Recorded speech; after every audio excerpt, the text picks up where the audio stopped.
Hello everyone, welcome back to Ravers Mead. It's bank holiday weekend this weekend, it's Easter bank holiday, which means I've got a 4-day weekend. It's so nice. And look at that sky.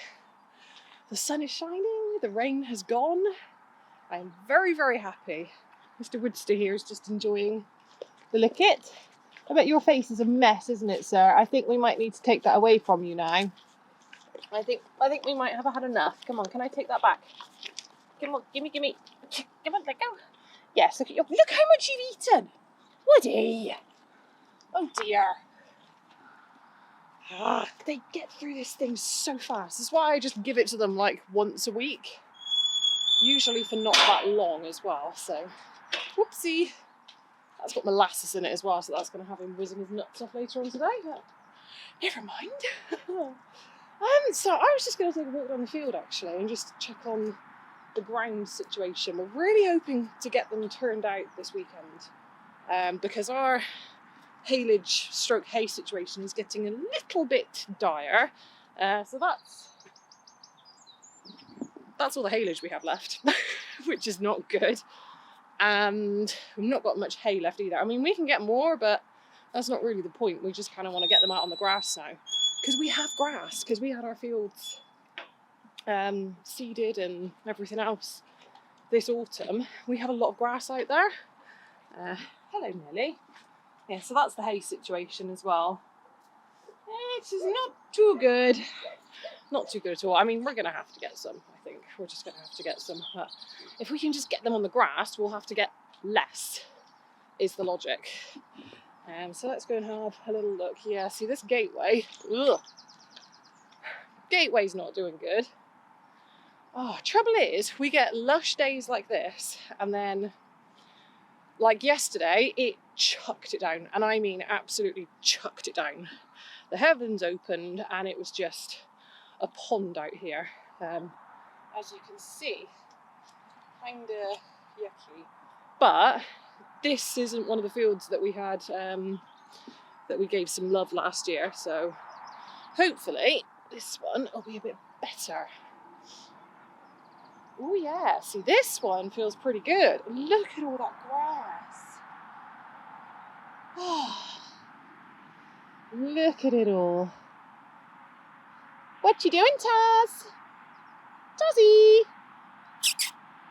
No, he's ignoring me. He's too busy ratting.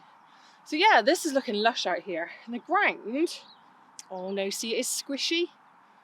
And I'm torn because part of me thinks they're going to come out here and they're just going to eat because it is so green and lovely. And I know they want it because it's that time of year and they just know turnout is on the way and they know the spring grass is on the way. So part of me is thinking they're just going to come out in here and eat. But then the other part of me is thinking, if they do decide to have a hoon around, it's really going to damage this lovely field that we've got going on here. Yeah, I mean, I'm making quite big footprints there. Oh, it just needs to dry out just a little bit more. Just a little bit more. Yeah, I don't think today is the day, sadly. Sorry, ponies, I don't think it's going to happen today. Not unless it stays really warm all day. If it stays really warm all day, we might get lucky. Anyway, my plans for the day. I haven't really put together a solid plan yet. I mean, basically my plan for the bank holiday weekend. Oh, that's so squishy. Yuck. Ew. Yeah, basically my plan for the weekend is ride, garden, and eat good food. Not necessarily in that order. There might be a bit of, to and fro between the three items there. That's kind of my plan. So I think I'm going to pop into the garden and do a little bit of up-potting because my cucumbers are looking a bit sad and sorry and I can't quite figure out what's wrong with them, so I figured I'd just put them in some bigger pots and see if that makes them happy and go from there. And then I think once Bloozer's had a bit more time to eat his hay, I'm going to take him out for a little ride because he's been rather full of himself this morning. And that's a polite way of saying he's been an absolute idiot. Yeah, he's very, very full of himself, so I think he needs a very long walk to just calm him down a bit. All right, let's have a little look what we've got going on in here. May not be able to film much because Kevin does like to steam up when I bring you guys in here, hence you've not really seen much of my greenhouse. It's quite warm, I might leave that door open actually, got my vent open.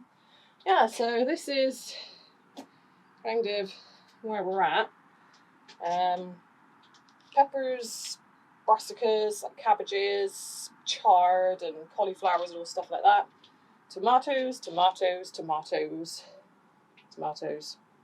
More tomatoes, peppers, sad cucumbers, and salad and beetroot up here. Oh yeah, and we've got beans and corn and squash and spinach. So just a little bit that I've crammed in here. I feel like I've really properly moved into this space very, very quickly and very, very quickly filled it out. So I'm going to do a little bit of pottering in here for half an hour and then I will catch up with you guys in a bit and we'll take Mr. Blueser out.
Good boy, Bluey. And keep going, come on. I've just had to rasp his feet again, actually. Yes, I did, didn't I? Yeah. Part of the problem is because you keep slamming those feet down, having man tantrums lately.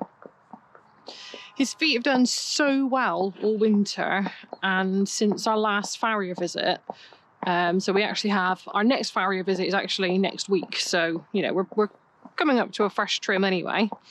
But since our last visit, his feet have they've just been a bit crap, really. They just keep exploding. I mean, I wonder if the weather changes have not helped it. I have started using like foot grease on them every day now, just because his feet are quite dry. So that's probably not helped, but I am convinced that the majority of his problem is that he just slams his feet down having tantrums. You do! Stop shaking your head, you know you do it. And you do it even more because you know it upsets me, because you know it explodes your feet. You're kind of daft really, aren't you? Yes. Right, are we going to go back here? Yeah, come on then, let's go around. Oh no, I've got an idea. How about, let's have some of this nice grass before we go back. Huh? Let's have a little snacky snack. Yum yums. That's how to make a happy Blueser. See, this is why they're upset, because they know the grass is growing and we just can't get on it yet. And it's frustrating for us as well. I mean, you've seen the state of our hay store this morning. It's not good. Won't be long, Blue. You have so much of this stuff, you're going to eat yourself into a food coma, aren't you? Yeah. But yeah, feet not doing so good this time around. Hopefully after a trim next week, they'll be a bit more manageable again. But I've had to rasp them every week since our last farrier visit. They just get splits coming like down. It's mostly on his front feet. I've had to do his back feet once, but his fronts I've had to do every week. They're just kind of, he gets splits going up. He gets like one big split on each side of his hooves, his fronts. And if you don't nip it in the bud, it just splits further and further up. So I've been doing my best to keep on top of that. Yeah, we've been looking into possibly trying farrier's formula.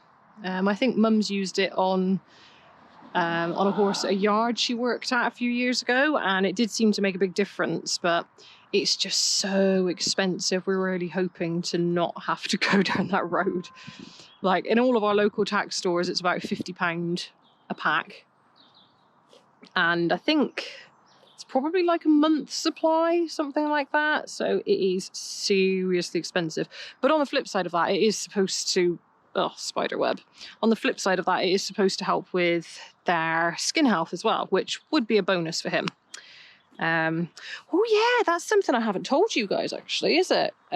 So Blue is kind of undergoing a little bit of an experiment at the moment. Oh, he's kicking his tummy, bless him. I think there's a few flies out. He's had a sweet itch vaccine this year. That is now a thing. It's not a licensed thing from what I understand. It's kind of a thing that's used for something else that people have noticed improves sweet itch symptoms. From what I understand, it's actually a ringworm. It's a ringworm vaccination. And in some horses, it's been shown to have a really positive effect on relieving sweet itch symptoms. So he's had, I can't remember if it's 2 or 3 jabs now. I know he had to have 2 quite close together. And then I think, yeah, I'm sure he's had 3. And then he has to have another one in about 9 months' time. And you have to start them before sweet itch season. So you want to do it like kind of February, March time, early in the year.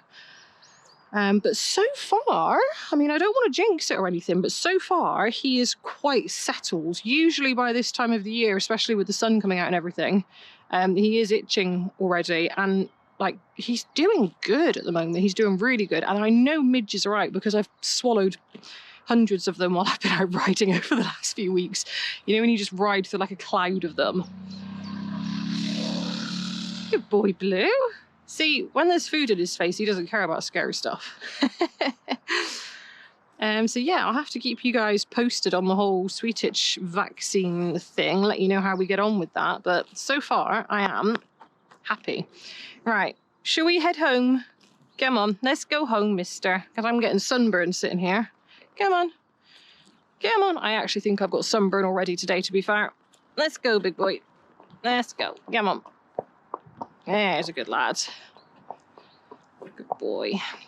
Yeah, I was as I was sat in the greenhouse this morning playing around with my cucumber plants, I was just sat there thinking, wow, that sun is really burning the back of my neck. And I still have a sun cream on because, well, you know, I'm a bit dumb sometimes. So I would not be surprised if I look like a tomato in my next video. Just a heads up, people.